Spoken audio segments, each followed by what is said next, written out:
नमस्कार मंडळी, स्वागत आहे तुमचं सगळ्यांचं आपल्या लाडक्या युट्यूब चॅनलमध्ये। तर व्हिडिओवरती नसाल तर व्हिडिओला लाईक करायला विसरू नका आणि चॅनलला सबस्क्राईब करायला देखील विसरू नका आणि हा व्हिडिओ शेवटपर्यंत नक्की बघा। वृद्धाश्रमात सापडले स्वानंदीला चक्क आता समरचे खरे बाबा। तर नक्की काय घडतं चला संपूर्ण अपडेट जाणून घेऊया। तर मित्रांनो, समर आणि स्वानंदी ह्या दोघांच्या चाललेल्या सुखाच्या संसारामध्ये मिठाचा खडा बनून आलेली मात्र ही मल्लिका आणि तिची ती दोन नालायक मुलं यांचा आता पर्दाफाश आपली स्वतः स्वानंदीच करणार आहे। पण आता एकीकडे मात्र आश्रमाबाबत त्यांनी जो काही मूर्खपणा करून ठेवलेला असतो त्या एकाच गोष्टीमुळे आपल्या स्वानंदीला याचा खूप मोठा फायदा होतो आणि समरला त्याचे बाबा देखील सापडतात।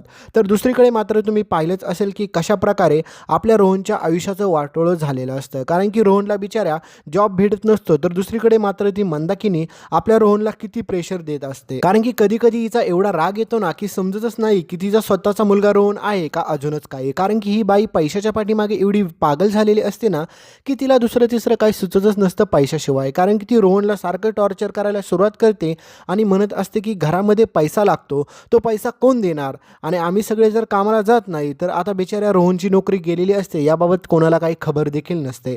पण रोहनचे बाबा एवढे चांगले असतात ना की ते मात्र बिचाऱ्या रोहनवरचं प्रेशर कमी करण्याचा प्रयत्न करत असतात आणि ते मंदाकिनीला समजून सांगत असतात की रोहनला त्रास देत जाऊ नको, कारण की तो पण एकटाच आहे कमवणारा या घरातला, त्याच्यामुळे जबाबदारी कशी असते काय असते अजून हळूहळू शिकतोय तो। तर दुसरीकडे मात्र मंदाकिनी ह्याच टॉपिकचा फायदा घेत म्हणते की मग ती सून कशासाठी आणलेली आहे, कारण की अधिराने देखील कामाला जावं, तिने देखील पैसा कमवावा, घर चालवायला लागतं दोघांनी चालवावं, कारण की सेपरेट राहायची लई तिला हाऊस होती ना, मग घर चालवण्यास पैसा लागतो हे तिला कळत नाही का। आणि असल्या नको नकोत असल्या गोष्टीमध्ये मात्र ही सगळेजण नाक खुपसत असतात। पण बिचाऱ्या अधिरासोबत भांडणं करण्यासाठी ही मंदाकिनी काही ना काही मोका नक्कीच बघत असते आणि ह्या सगळ्या मोक्याचा फायदा घेण्यासाठी मात्र तुम्हाला माहितीच आहे की ही मंदाकिनी बसलेलीच असते, कारण की घरामध्ये काय भांडण झालं की त्याच्यानंतर मी लगेच राजवाड्यांच्या घरात जाईल असा हा पूर्णपणे प्लॅनिंग मात्र ह्या महामूर्ख मंदाकिनीने करून ठेवलेला असतो।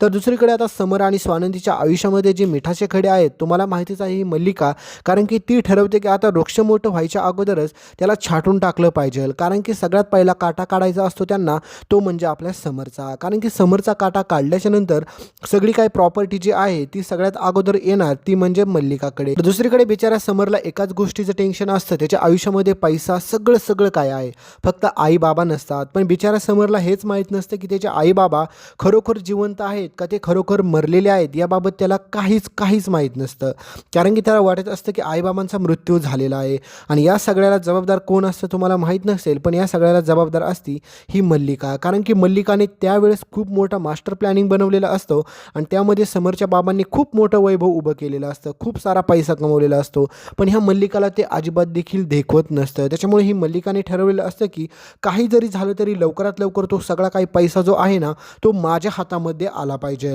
याच गोष्टीमुळे मात्र तिने समरच्या बाबांना समरच्या आईला संपवण्याचा प्रयत्न केलेला असतो।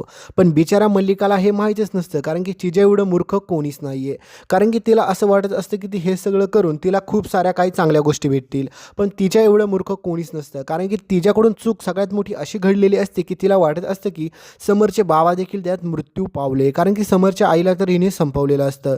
पण दुसरीकडे समरचे बाबा वाचलेले असतात आणि ते त्या वृद्ध आश्रमामध्ये असतात, पण याबाबतची खबर बिचारा समरला कानोकान नसते, कारण की समरला असं वाटत असतं की मला आत्तापर्यंत लहानाचं मोठं या काकूंनीच केलं, पण काकूंनी मुळात समरला लहानाचं मोठं केलेलंच नसतं। आणि आता हे सगळं कधी समजतं, कारण की तुम्हाला माहितीच आहे की वृद्ध आश्रमाची जागा किती दिवस झाले अंशुमान आणि मल्लिका काही जरी केले तरी विकायचा प्रयत्न करत आहेत, कारण की त्यांना ती जागा बळकवायची असते। पण हे सगळं मात्र स्वानंदी होऊन देत नसते। स्वानंदीला माहीत असतं ती जी काही वृद्ध आश्रमाची जागा आहे ती सगळ्यात महत्त्वाचा स्पॉट आहे, कारण की त्या ठिकाणी राहणारी लोक ही सगळ्यांसाठी ती जागा महत्त्वाची आहे आणि समर राजवाड्यांच्या बाबांनी त्या काळामध्ये ती जागा आश्रमाला दान केली होती आणि हीच जागा आता बळकवण्याचा प्रयत्न मात्र ही मल्लिका आणि तिची मुलं करत असतात। पण आता हा सगळा प्रकार मात्र स्वानंदी स्वतः उघडकीस आणते, कारण की तुम्ही पाहिलंच असेल की वसुंधरा दिनाच्या निमित्त देखील समर त्या ठिकाणी झाडं म्हणजेच वृक्षारोपण करण्यासाठी गेलेला असतो आणि त्याच वेळेस मात्र समरला त्या निसर्गाची त्या आजूबाजूच्या लोकांची निसर्गाबाबतचं सगळं प्रेम किंवा सगळं काही समजतं. पण त्यावेळेस मात्र समरच्या आठवणी सारख्या त्याच्या बाबांसोबतच्या येतात. कारण की समरला असं वाटतं की आम्ही देखील बाबांसोबत इथं यायचो, वृक्षारोपण करायचो, म्हणजे सगळ्या काही त्याला आठवणी आठवत असतात. तर दुसरीकडे मात्र कहाणीमध्ये ट्विस्ट असा येणार आहे की तुम्हाला माहिती आहे की अधिरा आणि रोहनमध्ये दोघांमध्ये देखील सारखं भांडण होत असतं. त्यांची प्रेमाची गोडी तर चालूच आहे, पण ह्या मंदाकिनीला मात्र ते दोघंजण एकत्र अजिबात देखील आवडत नसतात. तर दुसरीकडे रोहनची नोकरी गेलेली असते. ही बातमी आता आपल्या अधिराला समजते. अधिरा त्यावेळेस म्हणते की रोह, तू माझ्यापासून एवढं मोठं सत्य का लपवलं? आपण याच्यावरती काही ना काही सोल्युशन काढलं असतं. पण रोहन म्हणतो की अधिरा, मला तुला त्रास द्यायचा नव्हता आणि प्लीज तू असं जास्त स्ट्रेस घेऊ नको. मी 2-4 ठिकाणी अप्लाय केलेला आहे, मला जॉब भेटून जाईल. पण त्यावेळेस मात्र अधिरा ठरवते की काही गरज नाही आहे, कारण की आपण लवकरात लवकर आता पिंट्या दादाची मदत घेऊया. तर आता म्हणजे तुम्हाला माहितीच आहे की रोहन हे सगळं करण्यास नकार देत असतो. कारण की तुम्हाला माहितीच आहे की रोहनला असं वाटत असतं की माझी ताई त्या घरामध्ये राहते आणि मीच आता परत त्यांच्याकडून हेल्प घेतली तर तिला देखील चांगलं वाटणार नाही आहे. त्याच्यामुळे आपण असं करायला नको, आपण मला जॉब भेटण्याची वाट पाहूया. तर दुसरीकडे मात्र मित्रांनो, आता अधिरा सगळ्यांना आनंदाची बातमी देते, कारण की अधिराची प्रेग्नेन्सीची बातमी आता लवकरच सगळ्यांना समजणार आहे. तर दुसरीकडे मात्र बिचारा रोहनला टेन्शन असतं की मला जॉब भेटत नाही, दुसरीकडे अधिरा प्रेग्नेंट आहे, तर नेमकं करू काय? कारण की हे सगळं तुम्ही पुढे पाहाचालच.